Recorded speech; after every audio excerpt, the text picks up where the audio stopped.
Ladies and gentlemen, welcome to the horror show at Extreme Rules 2020 preview and predictions. I'm so sorry, I just couldn't maintain a straight face with this whole horror show thing.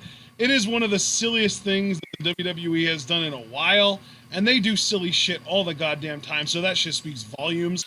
We have got 7 matches advertised for this show. We have got 1 world title on the line, both main singles women's championships on the line, the US title and the SmackDown tag title. That's all the championships being defended on this show. We also have 2 matches that are probably going to be the main and semi-main event, or the opener and the main event, which are really the only reasons for this being called the horror show. We've got an eye for an eye match between Rey Mysterio and Seth Rollins, and a Wyatt swamp fight between Braun Strowman and Bray Wyatt.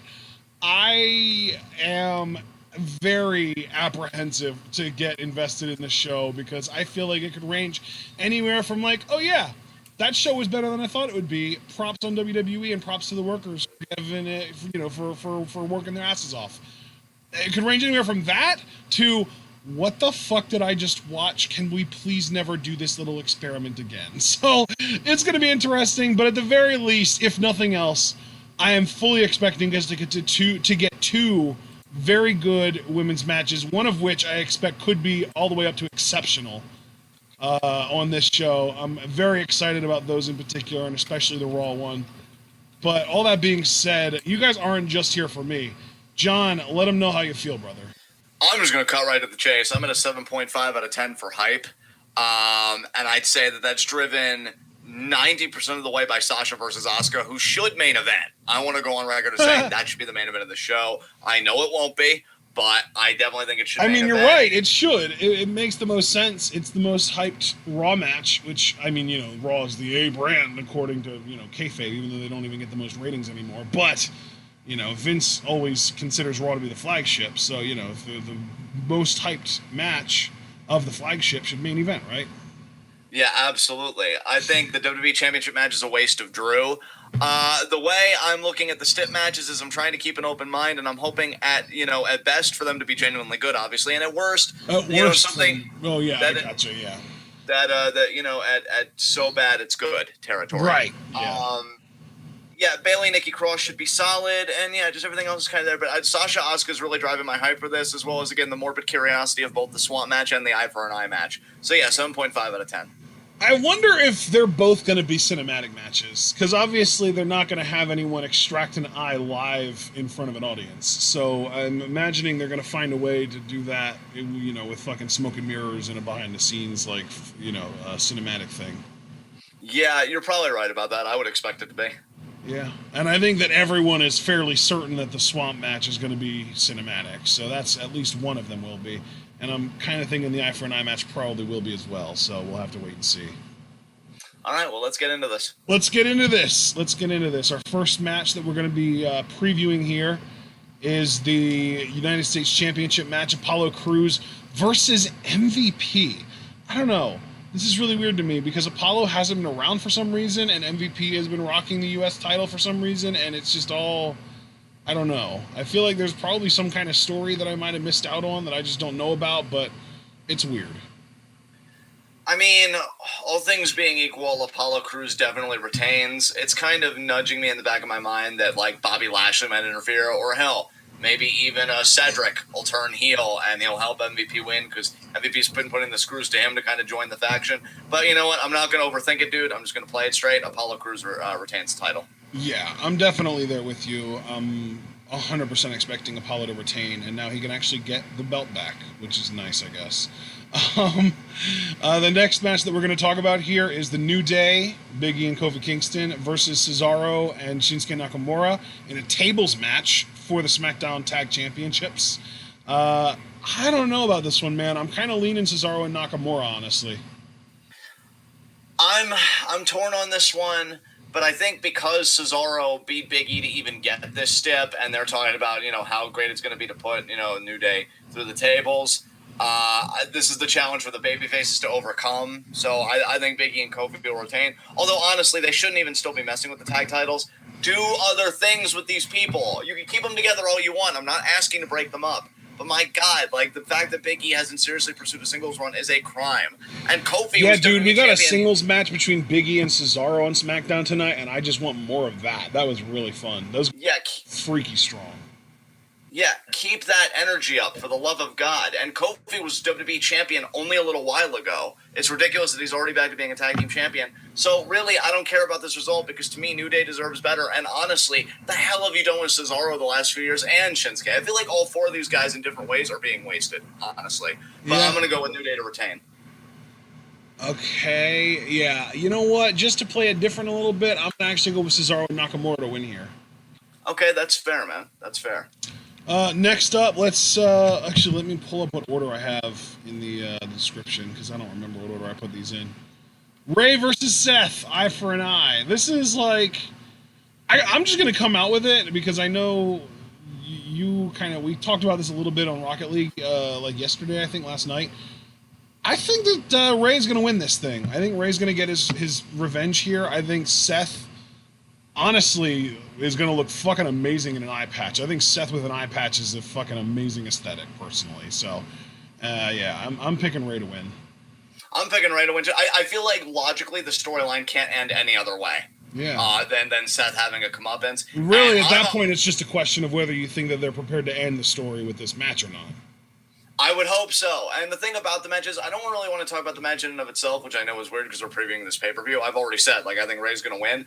How you make this match work doesn't even have anything to do with the match to me. It's how you handle it in the aftermath. Yeah. If you have Seth getting his eye removed be like a catalyst for psychosis and Seth just spiraling, which would then dovetail into a Murphy-Rollins matchup, that's how you make this match worthwhile to me. That's how you make this a good match. Isn't anything to do with the match. It's what you do after the match that's really going to make this match count. So I'm hoping Seth gets his eye removed. It's a catalyst for psychosis. His disciples are questioning him. It would be nice if Austin Theory could come back, but I know he's dealing with COVID and stuff because, some company thought it'd be wise to operate during a pandemic. I digress. And ultimately you do Murphy-Rollins SummerSlam with Murphy going over because you'd instantly make him. Instantly. That's yeah, but my thing, I think we talked about this too during Rocket League. My biggest concern with that is, it's kind of, honestly, I'm kind of channeling my inner Paul here. I don't want to root for something bad to happen in hopes that something good happens down the line, because at the end of the day, as nice as it would be if they would put Murphy over, I would expect them to just kind of treat a Murphy versus Rollins feud the same way that they treated Murphy versus Black, which is Seth wins every single fucking time. Yeah, that's not to get too big into a digression in this because I do want to keep the brisk pace here, but I tweeted about the Miz interview that he did on Busted Open Radio and how he explained to people when you get drafted, you get shaken up if you prefer. You really do deal with two different teams of writers. I feel like whoever was writing SmackDown and doing SmackDown, they saw the value in Murphy, and Brian probably went to bat for him and is I don't mind putting him over, and Roman's I don't mind being competitive with the dude. Whereas with Raw, it's we'll let him have really competitive matches every single time. We just won't let him win a big match. Yeah. Whereas at least SmackDown let him beat Daniel Bryan, for God's sake. So I understand your reservation, dude. Absolutely. Yeah. And it's also weird, too, because if you think about it, Alistair at this point has even been relegated. He doesn't feel like that big of a deal anymore. So, it's... Yeah, I just feel like if we would be hoping for a Murphy-Rollins feud, I don't know. I feel like that's kind of playing with fire because I just feel like that would lead to Murphy losing constantly and them just using that to kind of keep Seth hot, Yeah. Yeah, I hear you. All right. Let's talk about Bray versus Braun, this swamp fight. I mean, dude, again, I'm going to be quick with this. I feel like Bray is going to win this because it's non-title, my understanding, and then that's going to lead to Fiend Braun for the title at SummerSlam. So I'm just going to go with Bray to win here. You know what? I appreciate that, but at the same time, if Bray beats Braun here, why would he need the Fiend? I'm picking Braun Strowman, man. I think Braun's going to beat him and force him to use the Fiend on him.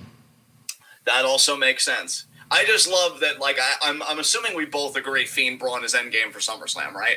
Yeah, we agree on that. Yeah. So we're really more just disagreeing on the routes, which I completely understand your logic. So that's cool.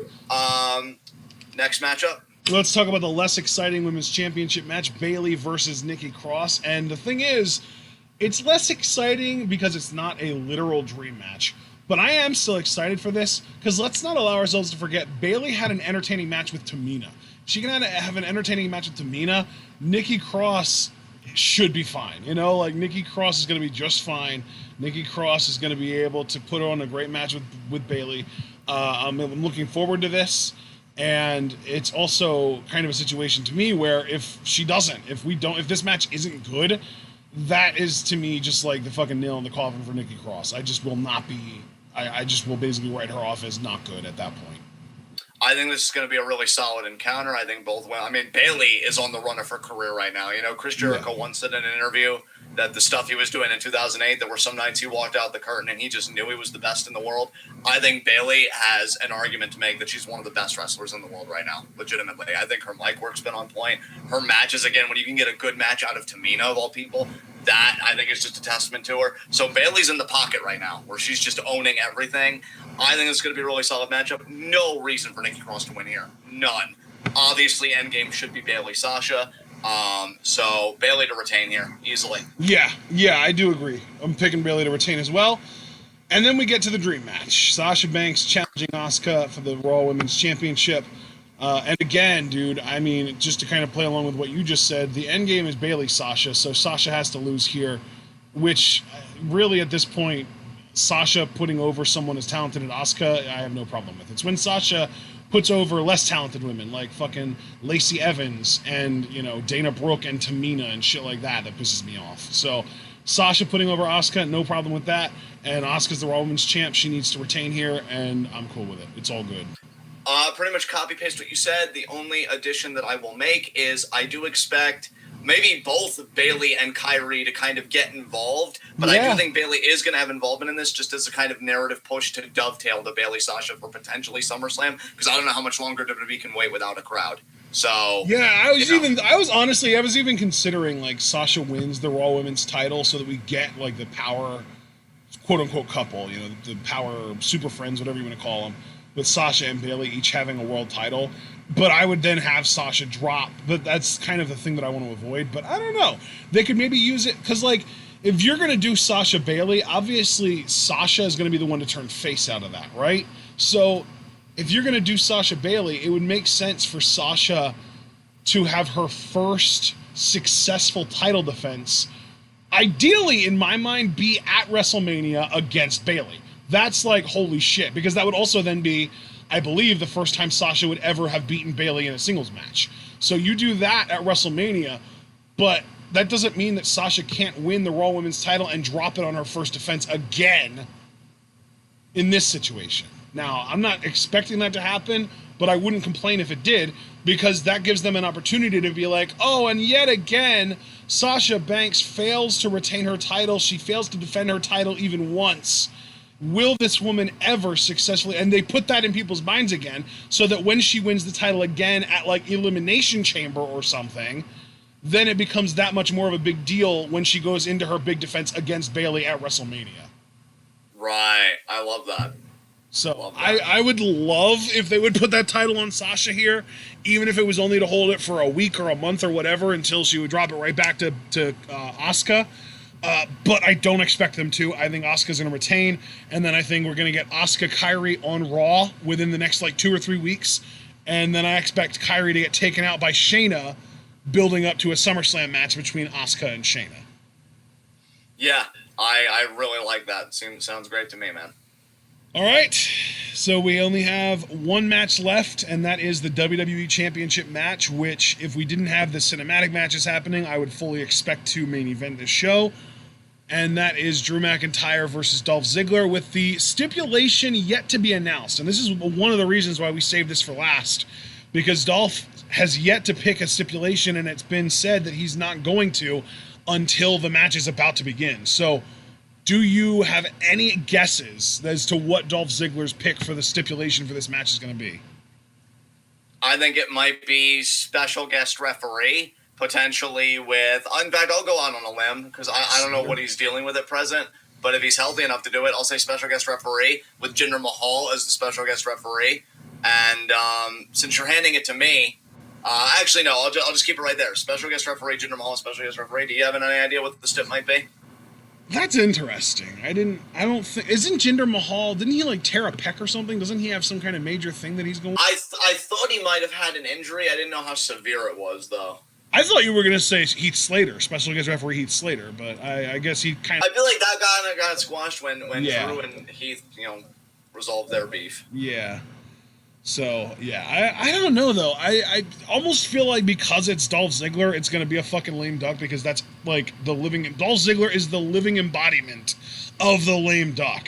You want to have a special guest opponent for somebody. You want to have a surprise at the Royal Rumble, a surprise return, anything like that. If you want to guarantee crickets, make it be Dolph Ziggler. So he's like the living embodiment of the lame duck, and it makes me think he's just going to pick like something really lame, like, oh, if you get counted out or disqualified, you lose the championship. You know what I mean?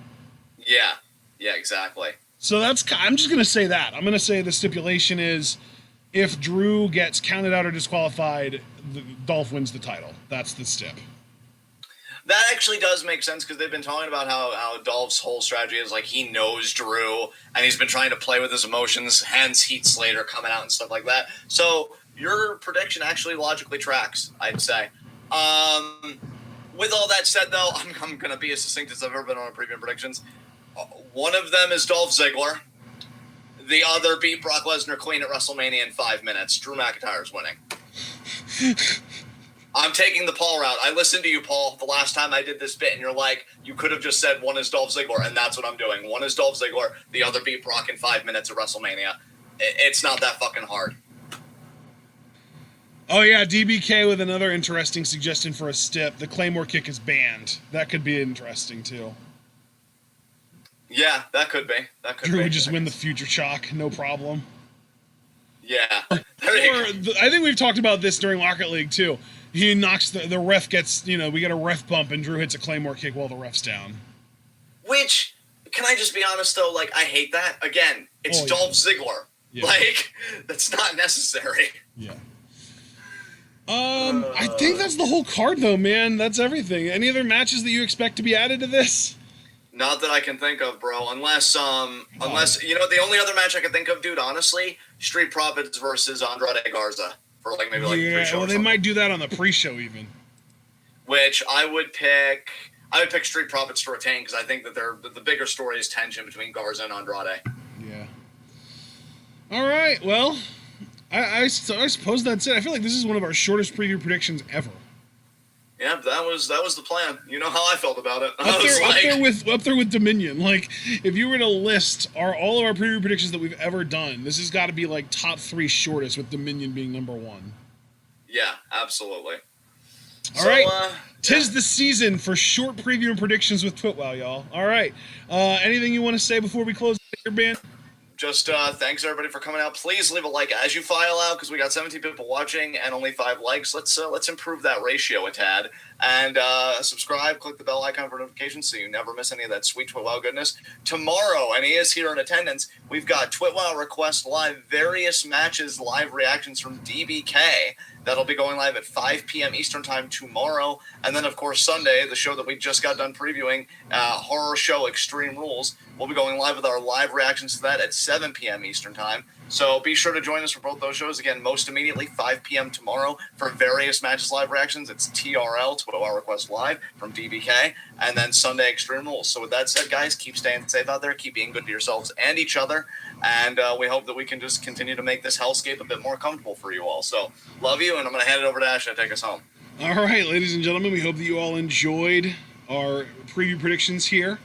Make sure to like the video just in case, get that ratio up like John said. Let us know what you think is going to happen at Extreme Rules, the horror show at Extreme Rules. You can leave your comment down below as soon as this video is done processing, which shouldn't take long because of how short it is. So be sure to leave your comment down below. Let us know what you think is going to happen. You can also subscribe to the channel if you're new and click the bell icon to join the notification squad, as well as following us on both Twitter and on Twitch. And while you're over on Twitch, if you'd like to support the channel, you can do that by subscribing on Twitch. You can also support the channel in other ways, like buying our merch on Teespring, donating to our Patreon, and sharing this channel and this video with all your wrestling fan friends and letting them in on the best kept secret in the YouTube and Twitch wrestling communities. That's right, we are Twitwow, and we are the workhorses of the YNTWCs.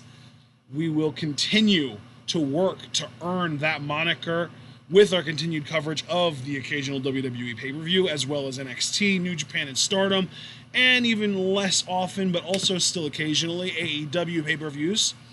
So we hope that you're all looking forward to our live reactions to the 3 Ring of Honor matches and 2 WWE matches tomorrow. The 2 WWE matches are Kurt Angle versus Shane McMahon from, I think it was King of the Ring 01, and Jeff Hardy versus Edge, I want to say. I don't remember what shows that from. Or what show that's from. And then the Ring of Honor matches, it's Bryan Danielson. I think one of them is Danielson McGuinness, one of them is Danielson Kenta, and then the third one is Steen versus Generico from Final Battle 2010. So those are the 5 matches, if I'm remembering this correctly, that we're going to be live reacting to tomorrow.